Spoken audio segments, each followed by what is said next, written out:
Yeah, little entry level here. So if you haven't yet been investing in real estate, you want to, or you haven't even purchased a home, this is going to be an episode that I think you're going to pay attention to because we're just going to break it down real simply. We're going to try not to go above and beyond and confuse anybody here. Right. We're going to try to break down what the process is like just to give you a little bit extra confidence boost to go ahead and move forward to the next action step. And I think this is going to be a really important episode for a lot of people, specifically starting out, of course.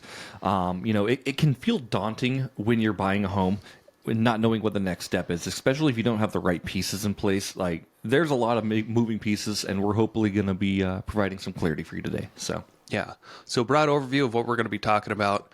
We're going to be talking about starting from square one, just looking at property on the internet, which is where almost everybody starts out. Yep. And then calling an agent or calling somebody else to help you out, go checking out a property, what it's like to make an offer, what financing options you have, what an offer looks like, everything that an offer should have in it to be a valid contract, and then what happens after you have an acceptance, meaning the other seller or the seller accepts your offer.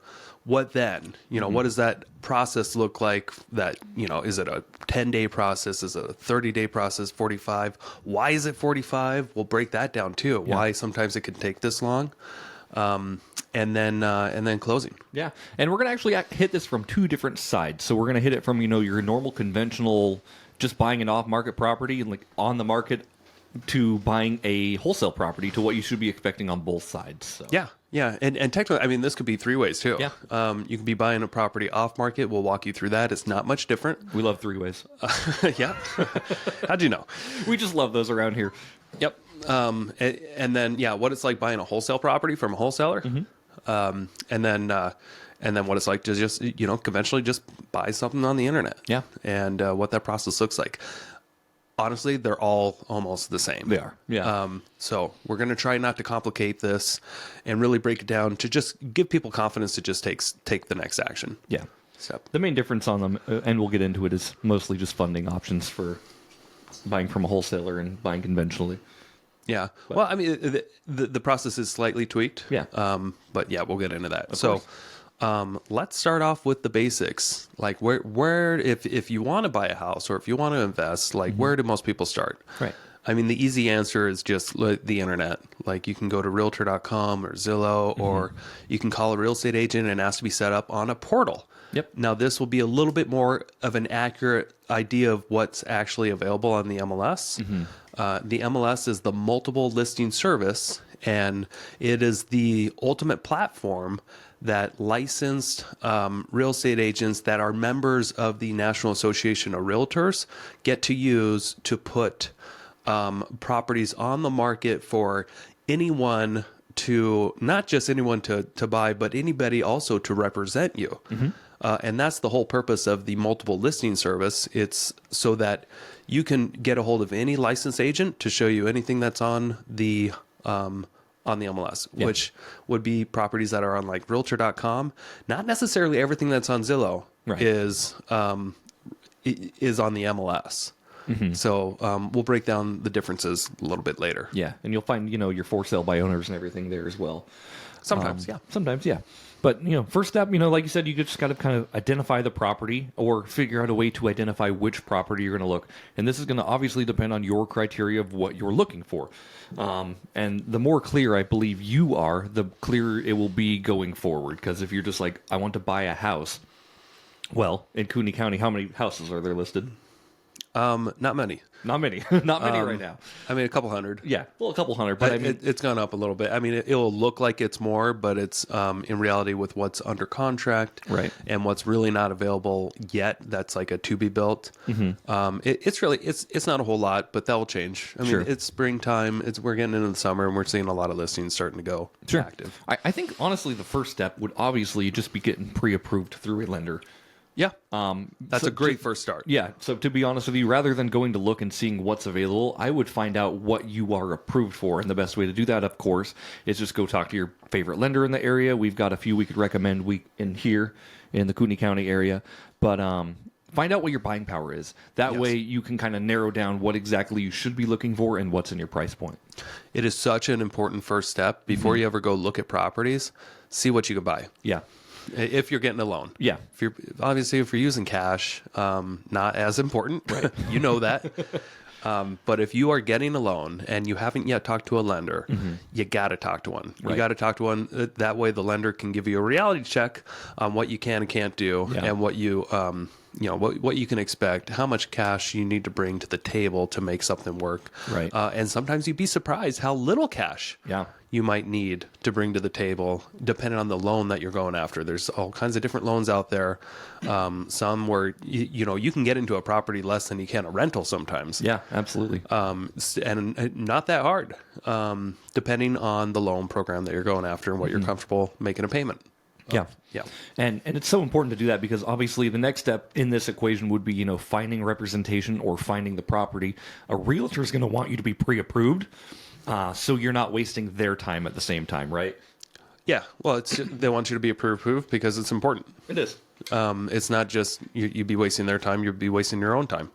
So nobody wants that. If you're out with a realtor and you haven't been approved and you've been out like looking at multiple properties and they've still never asked you, that's a red flag. Yeah. That means that agent probably hasn't been doing it very long, or they're a little bit lazy and they forgot a fundamental step to see, do you even qualify Right. for a home? Can we get you this?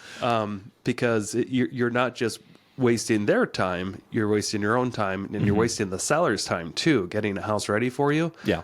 Most sellers, if they have a showing scheduled, they're going to spend a couple hours. Yeah. A couple hours getting that house ready and pristine, show ready. Not everybody. Some people are slobs, but most people that true. take the step to put their home on the market, they take a lot of preparation, so you got to respect that. Yeah, of course. And respect everybody's time because that comes around back on you at the same time, right? If you're going to respect your lenders and your realtor's time, they're going to respect your time as well. And you're just going to make a really symbiotic business relationship that way. True that. Yeah. So, that was a good first step. Get pre-approved, see what you can qualify for. Then you've got three options. Three options when it comes to going to look at a property. If you go to a website like Zillow and you look at a house and you're like, man, I'd like to see that. And you click on like your request to be contacted. Zillow, then they sell your information to 3 different agents. Yep. And your phone will be ringing off the hook. 3 people trying to help you at the same time and competing. Is that how it works? They sell it to 3 people? That's it? Yeah. No more, no less? Yeah, but sometimes those numbers can be given away, to other multiple people to follow up with you. Gotcha. So that's just agents too. There's also lenders that might get a hold of you too. Yeah. So just be aware when you fill out forms on the internet and you're just saying, hey, this platform contact me. That platform just made some money because they're selling your data, Right.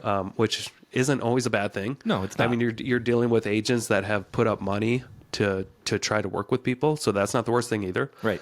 So Typically means that's they're a one little bit option. more serious, right? Yeah.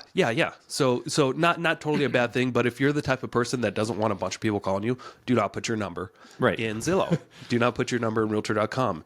Do not put your number on the internet for somebody to contact you. Also, don't put your number in when you're shopping insurance rates online. By the way, if you want your phone, if you want your That's phone the to ring worst. more than 3 times, put an insurance quote online and put your phone number on. You'll see what happens. Oh man.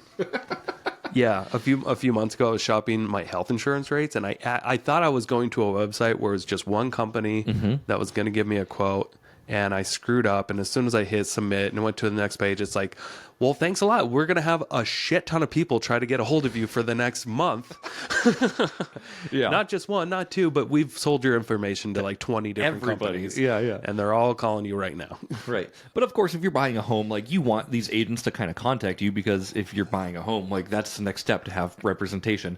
Does your team, do they buy leads off Zillow? We don't. No? Okay. Yeah. But that's just a choice we made. I used to buy leads off Zillow. It just wasn't we didn't get the return that made sense for us. And we also don't like dealing with cold people that Yeah. Well, I mean, I guess it's not. It's just a preference. Sure. And you guys have your networks and your systems built up. I was just curious Yeah. how it works on your guys' end, because a lot of different teams like function in a lot of different ways, basically. Oh yeah.